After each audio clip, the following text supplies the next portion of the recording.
Hello guys, and welcome back to the channel. It's actually funny, a guy commented today and said that when I start my videos and I say that, it sets off the Google feature on his phone, like the Google Home, Google Nest, whatever.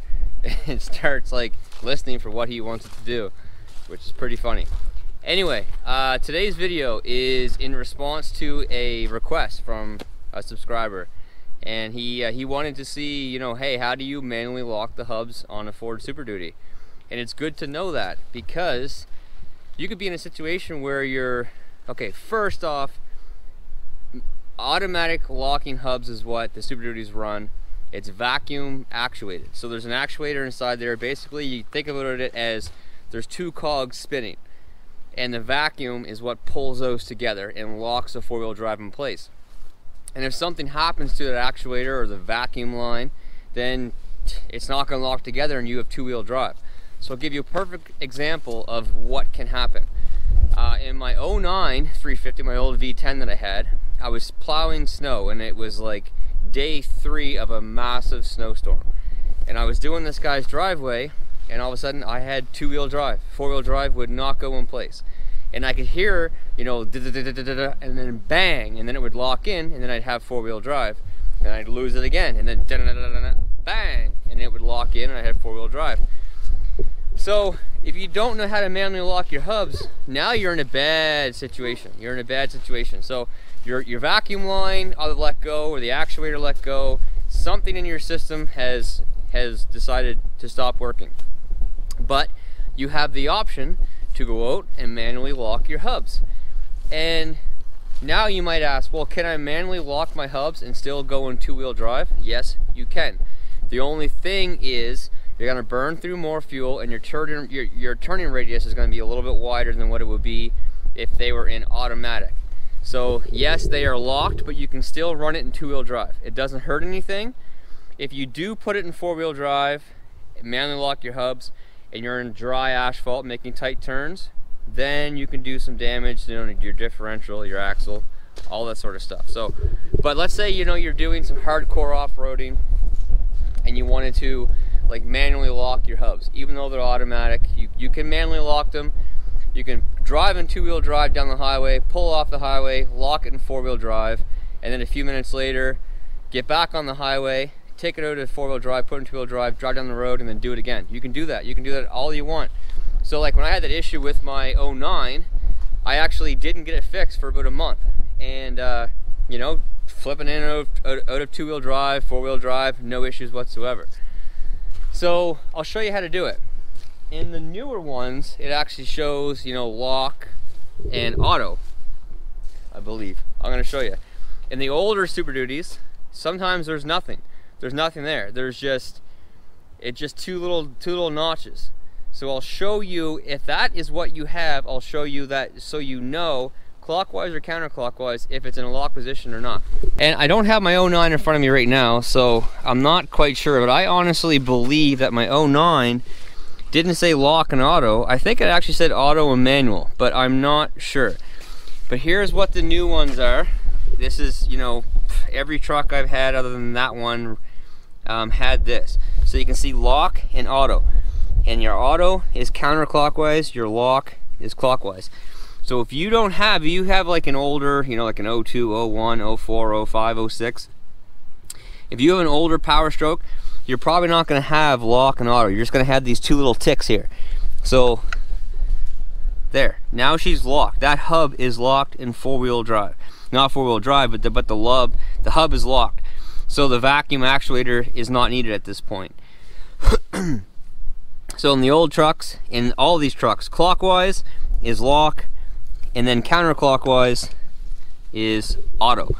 That's it, guys. That's how easy it is to manually lock your front hubs in a Ford Superduty. So you lock it this side, you go around the other side, you lock it. So now if you have any problems at all with your vacuum actuation system, it doesn't matter. You will still have four-wheel drive. So then you can still go inside the truck, and you can flick in and out of two-wheel drive and four-wheel drive, no problems. So this is like shift on the fly, four-wheel drive.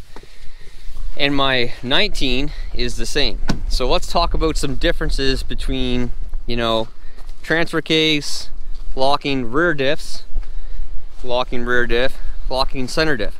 So in my 4Runner, this is a locking center diff. So you have 4-wheel drive auto, you know, all the time, 4-wheel drive. It notices a slip, it sends power to that wheel, and then, you know, that wheel will now have power.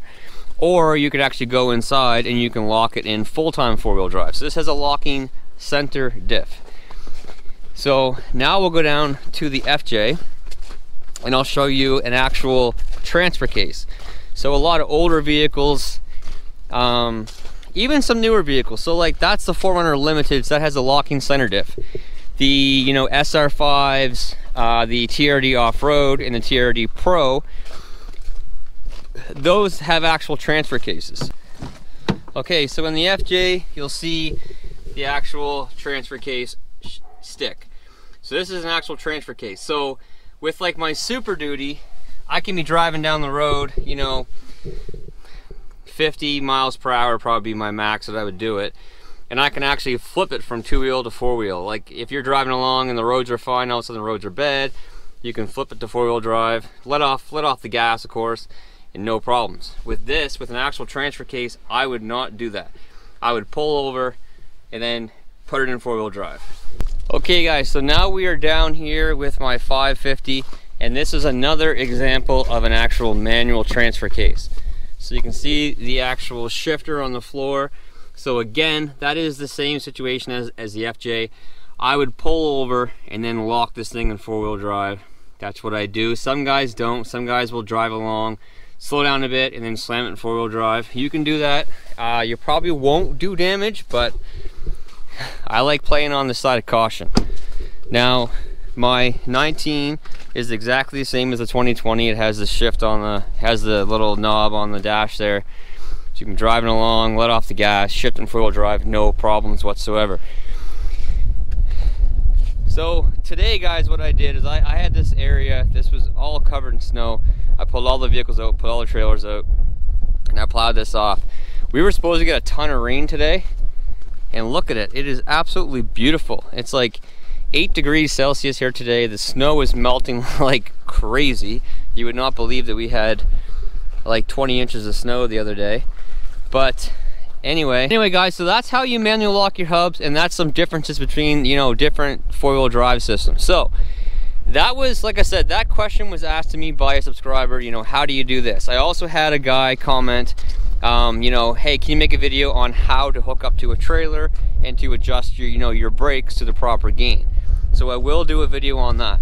If you guys can think of anything that you want me to do for videos to help you guys out, you know, let me know. If you want to know videos on how to do certain things with the plow, I've done videos on oil changes, fuel filter changes, but if you want me to do a video on anything at all to do with the trucks, to do with the trailers, do with the excavator, do with, you know, hooking up a plow. Someone asked me, hey, can you do a video on how to hook up a plow? You know, excavator, how to operate an excavator, how to change the attachment on the excavator, how to do anything with that. Gooseneck trailer, how to hook up to a gooseneck trailer, or, you know, I don't know, anything at all, guys. Anything at all that you guys want me to do a video to help you guys out, I will absolutely do it. I started this channel to help people make good buying decisions and to just help people out with things that I couldn't find myself. So anything at all that you guys want me to do a video on, and if I know how to do it, I'll do it. If I don't know how to do it, I'm not gonna tell you some bullcrap stuff just to post a video. And you know, also guys, like as far as the machine work, you know, how to build rock walls, how to, you know, hardscape, how to landscape, how to build alum block walls, paver patios, walkways, all that sort of stuff. I built this fence. I cut down trees on my property, peeled the bark off by hand, and built this fence, dug the holes in the excavator, planted the posts, and then put this fence in. I did this, you know, a couple years ago. I built this pond. You know, this used to be just like swampy through here. So you can see those two pipes. Actually, you probably can't because Wendell's big head's in the way. You see those two pipes coming through there.